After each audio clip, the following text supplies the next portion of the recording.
Hello everyone, আমি Ratna. Welcome to my first blog. আজকে আমি সারাদিন কি করলাম, কোথায় কোথায় গেলাম, সব কিছুই থাকবে আমার এই ব্লগে। তো সকালে ঘুম থেকে উঠে সবার আগে স্নান করে বরের হাতে 1 কাপ গরম গরম চা আর কেক দিয়ে আমার দিনটা শুরু করলাম। ওদিকে রান্নাঘরে ভাত বসিয়ে দিয়েছি এবং আমার তরকারি হয়ে গেছিলো। এর মধ্যে দেখি আমার বর হাতে করে কি যেন সব নিয়ে এসছে। তো খুলে দেখলাম চিকেন এবং একটু বড় সাইজের চিংড়ি। তো যাই হোক, আজকে তো আর এগুলো হবে না, কেননা আমার রান্না হয়ে গেছে।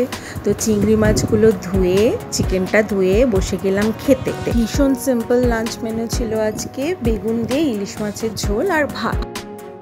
খেয়ে উঠে বাসন মেজে রান্নাঘরটা একদম ভালো করে পরিষ্কার করে নিন। তারপরে একটু রেস্ট করে এই দুজনে মিলে সন্ধেবেলা বেরিয়ে পড়লাম। মাকে টাটা করে নিলাম। কাজের ব্যস্ততা যতই থাকুক, একটা বিকেল যদি নিজের মতন করে ঘুরে বেড়ানো যায় না, তো তাতে যা প্রশান্তি পাওয়া যায় সেটা কিন্তু কোনো বিলাসিতাতেই থাকে না।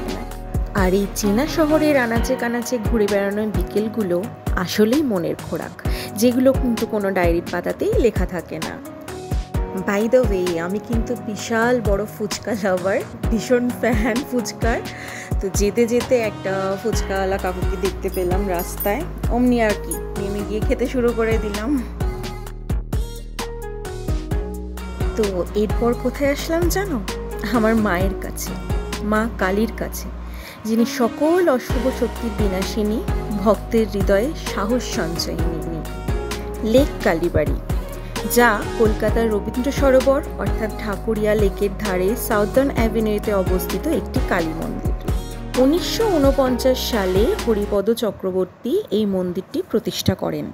মন্দিরটির পোশাকি নাম শ্রী শ্রী 108 করুণাময়ী কালীমাতা মন্দির। মন্দিরে প্রতিষ্ঠিত কালী মূর্তিটির নাম করুণাময়ী কালী। 2002 সালে মন্দিরটির সংস্কার শুরু হয় এবং 2013 সালের মধ্যে মন্দিরটি বিশাল একটি মন্দিরে পরিণত হয়। অন্ধকারে যখন আলো মেলে না, নিরুপায় হৃদয় যখন শক্তির খোঁজে থাকে, তখনই ভরসা হয়ে আসেন আমাদের মা কালী, যিনি শুধু শক্তিরই দেবী নন, তিনি মায়ের মতন আগলে রাখেন, সাহস যোগান, আবার অন্যায়কেও ধ্বংস করেন। মায়ের দর্শন করে নিয়েছি, মন শান্তি হয়ে গেছে। এবার যাচ্ছি বাড়ির দিকে। তো যেতে যেতে দেখলাম ত্রিধারার প্যান্ডেল শুরু হয়ে গেছে। এত গরম, গলা শুকিয়ে কাঠ, একটা কোল্ড ড্রিঙ্ক নিতেই হলো, একটু গলা ভিজিয়ে নিই। এবার আর কি, এবার বাড়ি ফেরার পালা।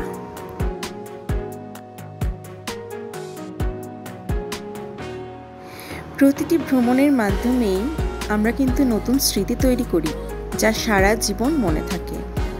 আর এই স্মৃতিগুলোই আমাদের জীবনকে আরও রঙিন করে তোলে। কোথাও ভ্রমণ শুধুমাত্র একটি স্থান থেকে অন্য স্থানে যাওয়া নয় কিন্তু, বরং এটি একটি অভিজ্ঞতা, একটি শিক্ষা এবং একটি আনন্দ। তো আমরা বাড়ির প্রায় কাছাকাছি পৌঁছেই গেছি, আর একটি দোকানে দাঁড়িয়ে একটু জুস খেয়ে নিলাম। এর মধ্যেই দেখো না, চলে এসছে আমার ছোট ছোট সোনাগুলো। এরা যেখানেই আমাকে দেখে দৌড়ে দৌড়ে আসে। একটু বিস্কুট খাইয়ে নিলাম। এর মধ্যেই দেখলাম একজনের কানে না অনেক বড় বড় পোকা হয়েছে। তো ভীষণ খারাপ লাগলো, আমার একটু কষ্ট হলো। আসলে ওরা নিজেরা তো পোকাগুলোকে বার করতে পারে না, ওদের কষ্ট। তো এই যে আমরা এখন আমাদের বাড়ির গলিতে ঢুকে পড়েছি, এবং এখানেও কতগুলো ছোট ছোট বাচ্চা, ওরা আমার অপেক্ষা করে থাকে কখন আমি বাড়িতে আসবো, ওদের একটু আদর করব, একটু খেতে দেব। ওরা তো এর থেকে বেশি কিছু চায় না, তাই যতটা পারবেন এদের একটু ভালোবাসবেন, অন্তত কিছু একটা বিস্কুট বা একটু মুড়ি হলেও খেতে দেবেন। তো এদেরকে আদর করে নিলাম। আর ওদিকে আমার বর আসছিল, আমার বরকে যেই দেখেছে, আমার বরকেও এরা ছেঁকে ধরেছে। এই তো ঘরে ঢুকে পড়েছি। আর এই যে এ হলো আমার বাড়ির সব থেকে পুরনো সদস্য, প্রায় 14 বছরের কাছাকাছি হয়ে গেছে ওর বয়স। বাইরে থেকে এসেছি, কাকে কাকে ধরেছি, কাকে কাকে আদর করেছি, আমার গা সুখে বুঝতে পারে এবং রাগও করে। তো এই ছোট ছোট বাচ্চাগুলোর সাথে একটু সময় কাটিয়ে বাথরুমে গিয়ে আগে হাত মুখ ভালো করে ধুয়ে নিলাম।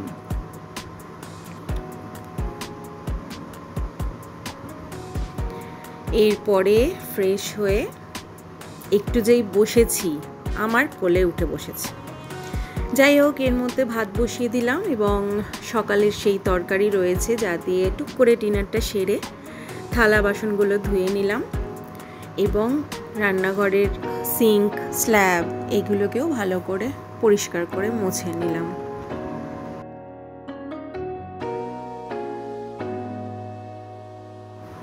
গ্যাস ওভেনটাকেও ভালো করে মুছে নিলাম। এর মধ্যে দেখি মা এক থালা আম কেটেছে, তার মধ্যে থেকে একটা নিয়ে নিলাম। রাত হয়ে গেছে, এবার ঘুমোতে হবে। চুলটা ভালো করে বিনুনি করে নিলাম। তো আমার ভিডিও যদি আপনাদের ভালো লেগে থাকে, আমার চ্যানেলটিকে অবশ্যই সাবস্ক্রাইব করবেন, লাইক, শেয়ার এবং কমেন্টস করে জানাবেন কেমন লাগলো। দেখা হবে অন্য ভিডিওতে। ভালো থাকবেন, টাটা।